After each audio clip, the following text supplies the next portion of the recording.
Alors, faut savoir que sur nos cartes, il y a à la fois le petit voyant lumineux au niveau du volant qui s'allume pour donner des effets lumineux et du son. Il y a également un mode nuit qu'on a développé et qui du coup permet d'avoir de la lumière en dessous. Donc là, j'ai surélevé le carte. Donc on peut mettre une lumière, choisir une lumière qu'on veut. Ça permet du coup d'avoir des effets un peu plus sympas, surtout en intérieur ou de nuit. Les effets lumineux à chaque fois qu'on se fait tirer dessus, donc s'allument au niveau du volant là-haut, mais également en dessous.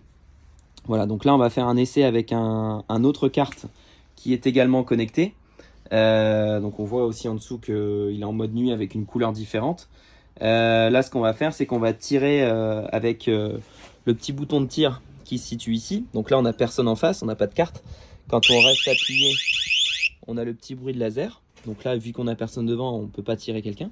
Par contre, ici, on a un carte qui est positionné juste derrière le premier. Et donc, s'il est dans une portée de tir assez bonne, à savoir en intérieur, on va jusqu'à 30 mètres de portée. En extérieur, en fonction des conditions climatiques et du soleil, on peut aller jusque, on va dire, 10-15 mètres de portée de tir.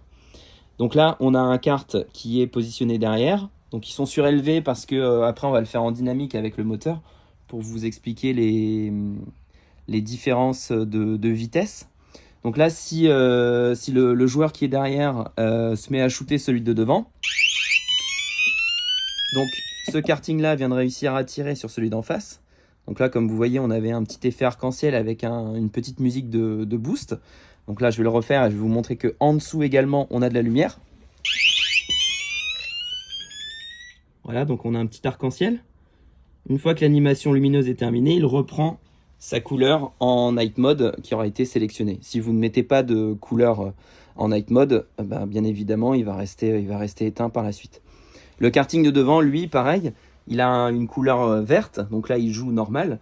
Et quand il se fait tirer dessus, donc on le refait, on va voir que son boîtier lumineux au niveau du volant va s'allumer en rouge et également en dessous aussi avec une petite animation lumineuse. Donc là, je tire sur celui d'en face. Hop. Et voilà. Donc là, on voit bien que sur les échanges de tirs, les deux cartes communiquent ensemble, encore une fois, en mode autonome, c'est-à-dire qu'on n'a pas de serveur de jeu Wi-Fi qui permet de les contrôler.